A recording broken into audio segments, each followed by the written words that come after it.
Like کریں، subscribe کیجیے، bell icon کو دبائیں تاکہ ہماری ویڈیو سب سے پہلے آپ کے پاس پہنچ سکے۔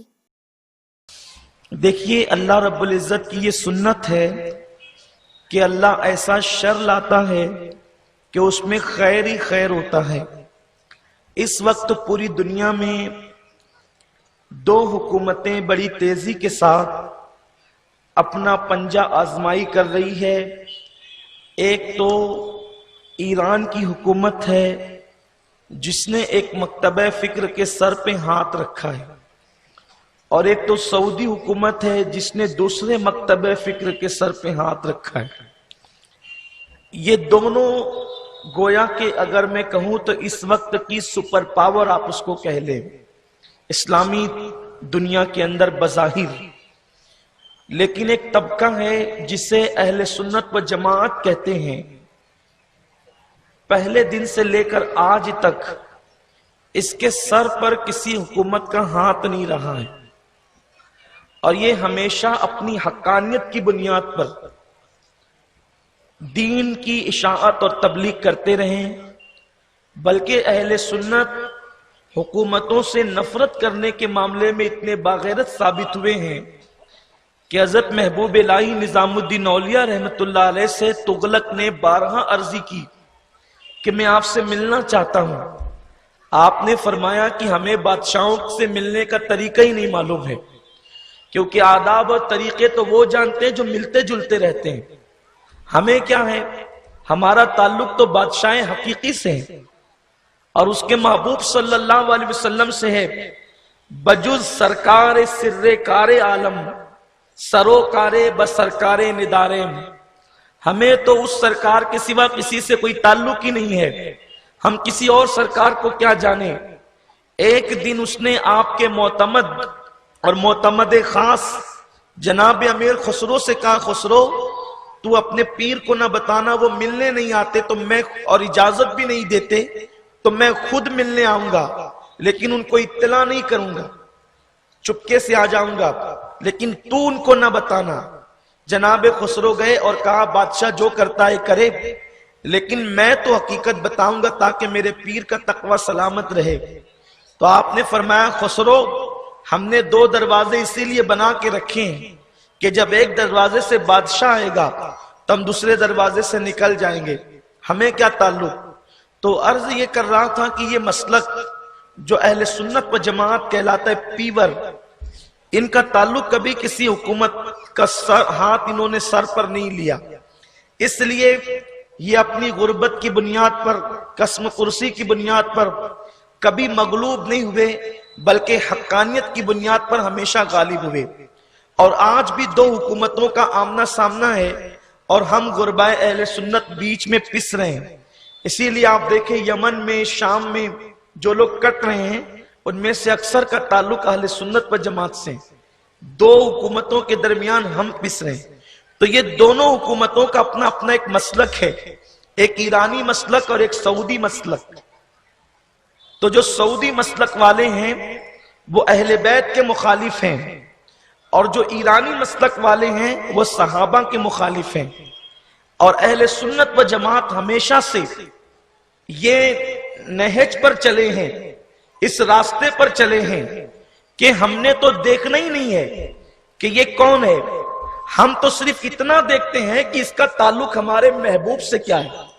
ہمارے لیے سب کچھ اللہ کے بعد ہمارا رسول ہے، ہمارے سب کچھ اللہ کے بعد ہمارا رسول ہے، بلکہ مکتوبات شریف میں حضرت مجدد الفسانی رضی اللہ تعالیٰ عنہ فرماتے ہیں کہ اے اللہ میں تیری عبادت صرف اس لیے کرتا ہوں کہ او رب محمد کہ وہ میرے محمد کا رب ہے، یعنی اللہ کی پہچان بھی، اس کی معرفت بھی ہم حضور کے ذریعے سے حاصل کرتے ہیں۔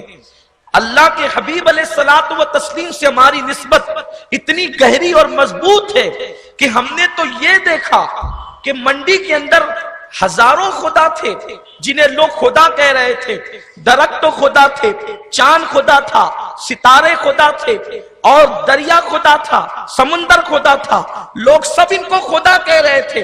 ہم نے کہا ہم کیا جانے خدا کون ہے، ہم نے تو ایک کی بات پر اعتماد کرنا ہے، حضور یہ بتائیں آپ کسے خدا کہتے ہیں؟ ہمارے رسول نے کہا لا الہ الا اللہ، بس دل دے کے ہم نے اس خدا کو اپنا رب مان لیا جس کو محمد رسول اللہ نے خدا کہا۔ تو جس کی بھی نسبت حضور علیہ الصلوۃ والتسلیم سے ہوتی ہے، پھر ہم یہ نہیں دیکھتے کہ یہ جوتے ہیں، ہم یہ نہیں دیکھتے کہ یہ کپڑے ہیں، ہم یہ نہیں دیکھتے کہ یہ پانی ہے، ہم یہ نہیں دیکھتے کہ یہ مسجد ہے، ہم یہ نہیں دیکھتے کہ یہ لاٹھی ہے، ہمیں تو یہ دیکھتے ہیں مصطفیٰ جان رحمت سے نسبت کس چیز کو ہے۔ ہمیں جوتیوں سے پیار نہیں، اگر جوتیوں سے پیار ہوتا تو ہم ہر جوتی کو سر پہ لے کے گھومتے، لیکن ہم جوتیوں سے پیار نہیں کرتے، ہم جوتیوں کو پیر میں پہنتے ہیں، اور جب کسی معزز محفل میں جاتے ہیں تو باہر دروازے پہ اتار دیتے ہیں۔ ساری جوتیاں دروازوں پہ اتاری جاتی ہیں، لیکن ایک جوتی ایسی ہے جو مسجد کے منبر پہ رکھی جاتی ہے، اس لیے کہ ہم جوتی نہیں دیکھتے، تلوہ مصطفیٰ کو جس جوتی نے بوسہ لے لیا بس وہی ہمارے سر کا تاج ہو جاتی ہے۔ جو سر پہ رکھنے کو مل جائے نالے پاکے حضور تو پھر کہیں گے کہ ہاں تاجدار ہم بھی ہیں۔ ہمیں کپڑوں سے پیار نہیں ہے، بس جو لباس محبوب کے جسم سے مس ہو جائے ہم اسے پیرہن رسول کہتے ہیں اور اس کے وسیلے سے دعائیں کرتے ہیں۔ جو عصا مصطفیٰ جان رحمت کے ہاتھوں سے مس ہو جائے پھر ہم اس کی بے ادبی کو بھی کفر سمجھتے ہیں۔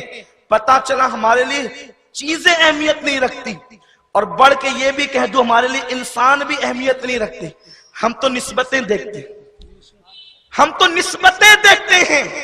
جس کی نسبت حضور سے ہوگی وہ ہمارا ہے، اور جس کی نسبت حضور سے کٹ جائے، اگر نسبت حضور سے کٹ جائے اگرچہ حضور کا چچا ہو پھر وہ ہمارا نہیں رہ جاتا۔ ابو لہب کی شکل میں حضور کا سگا چچا ہے، خوبصورت بھی ہے، اس کی کنیت ابو لہب تھی اس لیے کہ اس کا چہرہ بظاہر اتنا خوبصورت تھا کہ سرخی کی وجہ سے ایسا لگتا تھا جیسے چہرے سے آگ کے شرارے اٹھ رہے ہیں۔ مکی ہے، عربی ہے، ہاشمی ہے، قریشی ہے، گورا چٹا ہے، لیکن بس اس کی نسبت ہمارے محبوب سے نہیں ہے۔ اس نے بے ادبی کر دی ہے ہمارے رسول کی، تو چچا ہو کر بھی ہم اسے جوتے کی نوک پہ رکھتے ہیں۔ لیکن ایک غیر عربی ہے، غیر ہاشمی ہے، غیر قریشی ہے، گورا بھی نہیں ہے، رنگ کے اعتبار سے پکا ہے، لیکن ہم اسے سیدنا بلال کہتے ہیں، اس لیے کہ نسبت حضور سے جوڑ لیے۔ تو پورا ہمارا یہ گفتگو کا ماحصل یہ ہے کہ جو چیز نبی سے منسوب ہو بس اس سے ہم پیار کرتے ہیں۔ اس کو میرے امام کہتے ہیں ہم عشق کے بندے ہیں۔ کیوں بات بڑھائی ہے؟ بس نسبت ہم دیکھتے ہیں۔ اگر حضور علیہ السلام کو نسبت ہو جائے نا، آقا کریم سے نسبت ہو جائے لکڑی کو، تو ہم وہاں بھی جا کر 2 رکعت نماز پڑھتے ہیں۔ اس کو استوان حنانہ کہتے ہیں، ستون حنانہ کہتے ہیں۔ حضور علیہ السلام سے نسبت ہو جائے اگر مٹی کو، تو ہم اس کو یوں کہتے ہیں حضور کی زبان میں ما بین بیتی و منبری روضۃ من ریاض الجنہ۔ تب آپ مجھے بتائیں کہ سعودی مسلک، آپ سمجھ رہے ہیں میری بات کو، میں بہت صاف لفظوں میں اشارہ دے رہا ہوں، سعودی مسلک اہل بیت کی دشمنی سکھا رہا ہے، اور ایرانی مسلک صحابہ کی دشمنی سکھا رہا ہے۔ اور ہمارا تو پرانا طریقہ یہ ہے کہ نبی کا جو غلام ہے ہمارا وہ امام ہے، تو اہل بیت پر ہم جان نثار کرتے ہیں اور ان کی محبت کو عین ایمان سمجھتے ہیں، اس لیے محرم میں علی علی حسین حسین کرتے ہیں۔